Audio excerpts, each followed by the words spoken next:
زیادہ سے زیادہ کسی ترقیاتی پروجیکٹ کا وہ تمبو کے نیچے کرسیاں لگا کے وہ کوئی سرمنی کر سکتے ہیں، لیکن ایک سیاسی جماعت کا جو جلسہ جیسا ہونا چاہیے اس طرح کا جلسہ بالکل ممکن نہیں ہے ان سیاسی جماعتوں کے لیے۔ اگر واقعی پنجاب میں مثال کے طور پہ مریم نواز یا نون لیگ اتنی مشہور ہوتی یا اتنی مقبول ہوتی تو وہ پھر مینار پاکستان کا ایک جلسہ گاہ ضرور جو ہے اس کو بھر ان کو پاتی۔ ضرورت نہیں ہے نا سر، دیکھیں حکومت میں ہے، انہیں اب کیا ضرورت ہے، الیکشن آئیں گے تو کر لیں گے جلسے بھی۔ دیکھیں بالکل۔ کبوتر بٹھایا تھا ہاتھ پہ نواز شریف صاحب نے، آپ ایسے نہ سمجھیں۔ بالکل، اب وہ کبوتر کیا، اب تو ان کے طوطے بھی اڑ گئے ہیں۔ میں آپ کو بتاؤں کہ اب وہ اس طرح کا جلسہ کریں کوئی، یہ وہ وقت ہے کبوتر اڑانے کا کہ جب خلیل میاں فاختہ اڑایا کرتے تھے اور اسٹیبلشمنٹ کے خلاف بات کرتے تھے اور احتساب کی بات کرتے تھے، جنرل باجوہ اور جنرل فیض کے احتساب کی بات کرتے تھے۔ یہ وہ وقت ہے جب خلیل میاں فاختہ اڑایا کرتے تھے، ٹھیک ہے نا؟ تو اب نہیں سر دیکھیں احتساب تو کر رہے ہیں، وہ وہ نواز شریف صاحب کی حکومت ہے، احتساب ہو رہا ہے فیض حمید صاحب کا، اور آپ کو کیا چاہیے؟ جی بالکل ہو رہا ہے، اسی لیے نواز شریف صاحب پریس کانفرنس کر کے اب ووٹ کو عزت دینے کا اعلان بھی کر رہے ہیں، اور کسی ایک بندے کے منہ سے نون لیگ کے یہ نہیں نکلا کہ جنرل فیض حمید کو سزا دینے سے، سزا ملنے سے ووٹ کو عزت مل گئی ہے، کیونکہ ان کو جن الزامات میں سزا ملی ہے اس کے نہ تو ووٹ سے تعلق ہے اور نہ ہی ووٹ کو عزت دینے سے تعلق پوسٹ ہے، ریٹائرمنٹ۔ ٹھیک ہے نا؟ اور حکومت کو یہ پتہ بھی نہیں ہے کہ اصل میں ایویڈنس کیا ہے، شواہد کیا ہے، ان کا جرم کیا ہے۔ خود وزیر دفاع جو ہے ان کو نہیں پتا کہ اصل میں یہ ٹرائل ہے کیا اور کن وجوہات کی بنا پر ان کو سزا دی گئی ہے۔ وہ سارے جو ہے نا اپنی بھڑاس نکال رہے ہیں جنرل فیض کے خلاف بھی، اور حقیقت میں جنرل فیض کے جرائم جو ہیں اس سے بہت بڑے ہیں جو جرائم فوجی عدالت میں ان کے خلاف لیکن ان جرائم پر اس میں کوئی شک نہیں، مگر ان جرائم پہ سزا نہیں ہوئی۔ ان جرائم پہ صرف اور صرف ان کے خلاف باتیں ضرور ہو رہی ہیں، بیانات ضرور دیے جا رہے ہیں مختلف سیاستدانوں کے خلاف، مگر ان کو وہ سزا نہیں ملی۔ بٹ اینی وے واپس آتے ہیں اصل ایشو کے اوپر جو آپ نے بتایا کہ کیا پی ٹی آئی سڑک پہ نکل سکتی ہے یا نہیں، تو میں آپ کو یہی کہہ رہا تھا کہ نون لیگ اور پیپل پارٹی سڑک پہ نہیں نکل سکتے۔ واحد جماعت جو اگر سڑک پہ نکل سکتی ہے تو وہ پی ٹی آئی ہے، ٹھیک ہے، واحد۔ اس کی وجہ یہ ہے کہ جو پبلک ہے اس کے اندر سپورٹ ہے عمران خان کے لیے، اور جب عمران خان کی کال پہ وہ لوگ باہر نکلیں گے، اور اس کی سب سے بڑا ثبوت یہ ہے کہ آپ دیکھیں گے کہ اگر پی ٹی آئی نے بھی اپنے آپ کو سڑکوں پہ لانا ہے تو اس کو ابتدا جو ہے وہ خیبر پختونخوا سے کرنی ہوگی۔ آپ نے دیکھا ابھی 8 فروری کو انہوں نے یوم سیاہ بنانے کا اعلان کیا یہ اے پی سی کے اندر، اور انہوں نے یہ بھی کہا کہ وہ 8 فروری کے دن پورے ملک میں، بلکہ انہوں نے کہا پوری دنیا میں پہیا جام ہڑتال ہوگی۔ پوری دنیا میں پہیا جام کیا ہوگا، لیکن احتجاج ضرور ہوگا جو اوورسیز پاکستانیز ہیں پی ٹی آئی کے۔ مگر یہ ہے کہ اب دیکھنا ہی ہے کہ کیا خیبر پختونخوا کے عوام اس 8 فروری کے دن کیا واقعی پی ٹی آئی کی اور پی ٹی آئی کی حکومت کے اعلان کے مطابق وہ پہیا جام ہڑتال کریں گے۔ خیبر پختونخوا کیا سڑکیں خالی ہوں گی، سنسان ہوں گی؟ کیا تمام خیبر پختونخوا میں کاروباری زندگی معطل ہوگا؟ کیا دکانیں بند ہوں گی، مارکیٹیں بازار بند ہوں گے؟ اگر یہ چیز اس چیز میں کامیاب ہو جاتی ہے پی ٹی آئی تو میں سمجھتا ہوں کہ بہت پاورفل میسج ہوگا۔ کہاں اسلام آباد آنے سے روکنے کے لیے یہاں پہ گولیاں بھی چلائی گئی، لوگوں میں خوف و ہراس پیدا کیا گیا، اور کہاں اب خیبر پختونخوا کے اندر اگر یہ خاموش احتجاج، یعنی یہ ہے کہ جس کو کہتے ہیں نا خاموشی کی بھی زبان ہوتی ہے، تو یہ جو پہیا جام ہڑتال ہے یہ عوام کی خاموشی کی ایک زبان ہے۔ کیا ایسا ہو پائے گا؟ یہ ایک بہت بڑا امتحان ہے، اور مجھے لگتا ہے کہ کے پی کے میں یہ چیز ضرور یہ ممکن ہے۔ ماسوا ایک ایسی سچویشن کے کہ جہاں پہ جو ادارے ہیں یا پولیس کے ادارے ہیں یا سیکیورٹی کے ادارے ہیں وہ لوگوں کو مجبور کریں بازار کھولنے پہ، تو کیا خیبر پختونخوا میں حکومت اتنی بے بس اور بے اختیار ہے کہ ان کی پولیس جو ہے لوگوں کو ہراساں کرے یا کوئی دوسرے ادارے؟ یہ تو اب اسی وقت پتہ چلے گا، مگر میں سمجھتا ہوں یہ کام بہت پہلے ہو جانا چاہیے، اور یہ کام جو ہے یہ جو اب سزائیں ہوئی ہیں پی ٹی آئی کی، اب تو میرے خیال میں پی ٹی آئی نے سزاؤں کو بھی سنجیدہ لینا چھوڑ دیا، ٹھیک ہے، تو یہ بہت بڑا ایک امتحان ہوگا۔ اور یہ جو پبلک رابطہ مہم ہے اس میں سہیل آفریدی صاحب نے جو شروع کی ہے، پی ٹی آئی کو اندازہ ہوگا، سہیل آفریدی کو اندازہ ہوگا کہ پبلک کے اندر جذبات بہت ہیں، صرف یہ ہے کہ پی ٹی آئی کی قیادت کی طرف سے ان جذبات کو چینلائز کرنا، ان کو آرگنائز کرنا، ان کو موبلائز کرنا، اس چیز کی کمی ہے، اور آنے والے دنوں میں پی ٹی آئی کو میں سمجھتا ہوں کہ اس حوالے سے اپنے آپ کو بہت زیادہ متحرک کرنا ہوگا۔ مگر ساتھ ساتھ آپ دیکھیں گے کہ ہماری ماشاءاللہ سے عدالتیں بھی اور ہماری جو پنجاب پولیس ہے دیگر وہ بھی 8 فروری سے بہت پہلے بہت کچھ کرنا شروع ہو جائیں گے، اور پی ٹی آئی جو پہلے ہی کافی دباؤ میں ہے تو وہ اور بھی زیادہ ابھی توشہ-خانہ 2 کیس کی سزا آئی ہے نا ہمارے سامنے، آپ دیکھ سکتے ہیں کہ اب میں سمجھتا ہوں اوورآل ایک شخص جو آلریڈی پابند سلاسل ہے اس کی سزا یافتہ ہے، وہ اس کی اہلیہ، اس کو ایک اور کیس میں 17 سال سزا سنانا، اس کو آپ کیسے دیکھتے ہیں؟ ایک اوور آل کیا آپ کا ایک ویو ہے کہ کیوں کر ریاست کو ضرورت آن پڑی کہ ایک اور مقدمے کے اندر، اور توشہ خانہ کے ہی ایک اور بتایا جا رہا ہے کہ 4 مقدمے ہو چکے ہیں توشہ خانہ کے، یہ چوتھا تھا، تو اس میں ہی سزا دینے کی وجہ کیا معلوم ہوتی ہے؟ کیونکہ سزا تو آلریڈی ان کو دی جا چکی ہے۔ دیکھیں عدیل، بطور کورٹ رپورٹر ہم ہمیشہ ہر مقدمے کے حقائق کے اوپر فوکس کرتے ہیں، کیونکہ یہی ہمیں امتیاز وہ دیتا ہے باقی رپورٹر سے، کیونکہ ہم عدالت کے اندر ہونا چاہیے ہمیں، اور ہمیں فیکٹس کا پتہ ہونا چاہیے۔ مگر عمران خان کو جتنی بھی سزائیں ہوئی ہیں توشہ خانہ میں، سائفر میں، القادر ٹرسٹ کیس میں، ہم نے دیکھا یہ جیل کے اندر ٹرائل رکھے گئے ہیں، تو بہت سارے جرنلسٹوں کو جو ہے وہاں تک تو رسائی حاصل نہیں ہے۔ چند گنے چنے صحافی ہیں، ان کے اوپر بھی شدید دباؤ ہوتا ہے، اور وہ ساری خبریں بھی مکمل بات بھی باہر نہیں آتی۔ تو یہ جو جیل ٹرائل کا جو ڈرامہ شروع کیا گیا ہے، اس کے بعد ہم جیسے کورٹ رپورٹرز کے لیے بھی یہ ساری چیزیں بے معنی ہو گئی ہیں کہ الزام کیا تھے، ثبوت کیا تھے، شواہد کیا تھے، گواہان کیا تھے۔ اب تو ہمیں صرف ایک خبر ملتی ہے کہ جی 14 سال قید ہو گئی، 17 سال قید ہو گئی، 10 سال قید ہو گئی۔ تو جب لوگوں کا اس کیس میں تو وکیل کو بھی خبر ہی ملی،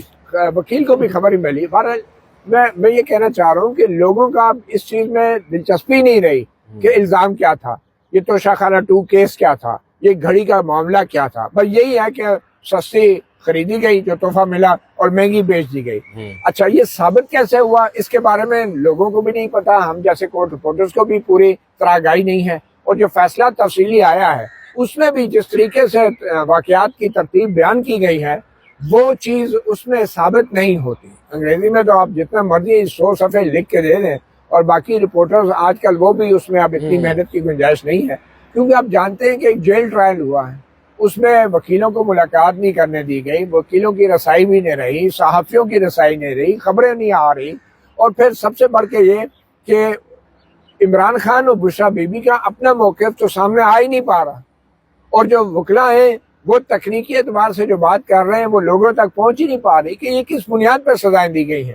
تو میں سمجھتا ہوں کہ اب لوگوں کی کوئی دلچسپی نہیں ہے اس نظام انصاف میں، اس نظام عدل کے اندر، کہ سزائیں کس بنیاد پہ دی جا رہی ہیں، اور خاص طور پہ جب آپ نے ٹرائل جو ہے جیل کے اندر ہو، اور جو ملزم ہے اس کو آپ نہ تصویر چلا سکتے ہیں اپنے میڈیا پہ، نہ ان کا کوئی انٹرویو چلا سکتے ہیں، نہ اس کا کوئی موقف چلا سکتے ہیں، نہ اس کا کوئی بیان چلانے کی اجازت ہے، نام تک نہیں چلا سکتے، نام تک نہیں چلا سکتے آپ، اور کہہ دیا جاتا ہے کہ جناب وہ ایک سزا یافتہ ملزم ہے۔ اب سزا یافتہ ملزم ہونے کا یہ مطلب ہے کہ آپ اس کے خلاف، اس کی اہلیہ کے خلاف عالمی جریدے کے اندر ہر قسم کا گھٹیا پروپیگنڈا کریں، اور اس کا موقف اس لیے نہیں لیا جا سکتا کہ وہ ایک سزا یافتہ مجرم ہے۔ کیا یہ مطلب ہے سزا یافتہ ہونے کا کہ آپ اس پہ نئے نئے الزامات روز لگاتے جائیں، اور نہ اس کے ساتھ کسی صحافی کی ملاقات ہو سکتی ہے، نہ وکیل کی ملاقات ہو سکتی ہے، نہ اس کے سیاسی کارکن، نہ چیف منسٹر کی ملاقات ہو سکتی ہے؟ تو یہ میں سمجھتا ہوں یہ غیر شفافیت کا جو عنصر ہے نا اس پورے ٹرائل میں، تو اب تو عمران خان کو اگر 150 سال کی سزا بھی دے دیں تو نو باڈی ول بادر کہ اس کو کوئی سزا ہوئی ہے، بیکاز یہ جس طریقے سے ٹرائل چلائے جا رہے ہیں اس کے بعد کوئی بھی اس ٹرائل پہ اور حکومت کے اس مقدمے پہ یقین نہیں کرتا، اور عام آدمی سمجھتے ہیں کہ اب جو بھی مقدمہ خان پہ بنے گا وہ جھوٹا مقدمہ ہوگا، اور حکومت کے وکلا جھوٹ بول رہے ہوں گے، اور یہ جو ججز ہیں یہ دباؤ میں ہیں، اور یہ اچھی طرح سارے لوگوں کو پتہ ہے۔ اس لیے اب اس مقدمے کی کارروائی اور عدالتی فیصلوں کی اب وہ وقت نہیں رہی جو کہ ایک عام حالات میں ہو سکتی ہے۔ دیکھیں بات تو یہ ہے نا سر، آج یہ سب کچھ ہو رہا ہے، 4 سال پہلے اگر آپ چلے جائیں تو نیوز روم میں آپ اکثر دیکھا کرتے تھے مختلف چینلز کے نا، ایک پرنٹ آؤٹ نکالا ہوتا تھا، ایک کاغذ کا ٹکڑا ہوتا تھا، اس کے اوپر لکھا ہوتا تھا مریم نواز اور نواز شریف کا نام اور تصویر چلانا منع ہے۔ تو اب اسی پرنٹ آؤٹ کو پھاڑا نہیں گیا، اس کے اوپر ایک اور پرنٹ آؤٹ لگ گیا اور عمران خان صاحب کا نام اور تصویر۔ آپ کو کیا لگ رہا ہے کہ 4 سال پہلے جو ہوتا رہا اور اس سے پہلے بھی پاکستان کے اندر تو یہ ہمیشہ 8-10 سال کے بعد ایک فیز آتا ہے، اب کی بار اور پہلے جو کچھ ہوتا رہا ہے کتنا مختلف ہے؟ آپ کو لگ رہا ہے کہ یہ چیزیں بھی اب ریورس ہوں گی، آج نہیں، کل نہیں، پرسوں، سال، 2 سال، 3 سال کے بعد، یا اب جو پلان بظاہر نظر آ رہا ہے ایک لمبا چوڑا پلان ہے یہ ایسے ہی چلے گا؟ دیکھیں پہلے تو آپ کو یاد ہے جب حکومت بدلتی تھی تو لوگ کہتے تھے پالیسیاں بدل گئی، اب حکومت بدلنے سے کچھ نہیں ہوتا، اب جو ہے اسٹیبلشمنٹ کی قیادت بدلتی ہے تو پالیسیاں بدلتی ہیں، ٹھیک ہے نا؟ ہم نے یہ ڈرامے دیکھ چکے ہیں بہت، پاناما کیس جو کچھ اس سپریم کورٹ کی بلڈنگ کے اندر ہوتا رہا، آپ بھی کور کرتے رہے، ہم نے بھی اس کو کور کیا، وہ پاناما کیس بھی ایک بہت بڑا ڈرامہ تھا، اس وقت بھی معاملات جو ہیں حکومت میں ہوتے ہوئے نواز شریف اتنا بے بس تھا اور اتنا کارنر تھا کہ اس کو اپنا عہدہ چھوڑنا پڑا، ٹھیک ہے نا. تو یہ حکومتوں کے بدلنے سے کچھ نہیں ہوتا. یہ جب تک اسٹیبلشمنٹ جو ہے وہ حکومتوں کے خلاف سازش کرتی رہتی ہے، جب تک وہ اسٹیبلشمنٹ جو ہے وہ عدلیہ کو ڈائریکٹ کنٹرول کرتی ہے، اس وقت تک یہ فرق نہیں پڑتا کہ نواز شریف جیل میں ہے یا عمران خان جیل میں ہے. نواز شریف باہر ہوتے ہوئے بھی جتنی تذلیل میں سمجھتا ہوں ہماری سیاست کیا جو حکمران ہیں ان کی ہو چکی ہے،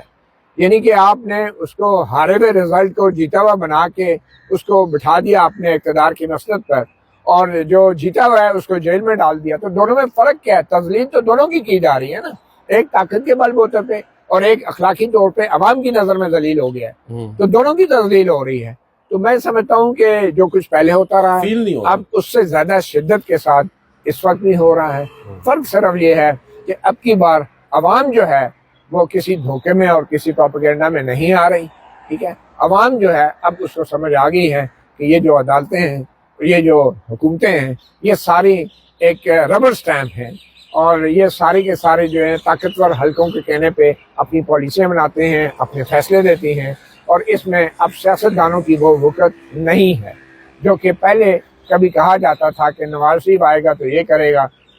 جب آئے گا عمران تو پتہ نہیں کیا ہو جائے گا. یہ دونوں ہی فارغ ہو چکے ہیں اور عوام اچھی طرح جان چکے ہیں کہ یہ عدالتیں اور یہ حکومتیں اور یہ نظام جو ہے یہ مکمل طور پہ یرغمال نظام ہے. اس لیے وہ ایک بار چاہتے ہیں کہ اس سچویشن سے باہر نکلیں، مگر ان کو اب کوئی قیادت فراہم کرنے والا نہیں نظر آ رہا. ایک وہ بیسیکلی خلا ہے جو پر نہیں ہو پا رہا. اب یہاں پر آپ نے ابھی عدالتوں کی بات کی تو آج ایک اور لطیفہ بھی سن لیں. جیسا کہ طارق جہانگیری صاحب اسلام آباد ہائی کورٹ نے سندھ ہائی کورٹ میں جاری ایک مقدمے کے باوجود یہاں پر جج صاحب کے خلاف کیس چلایا، ایک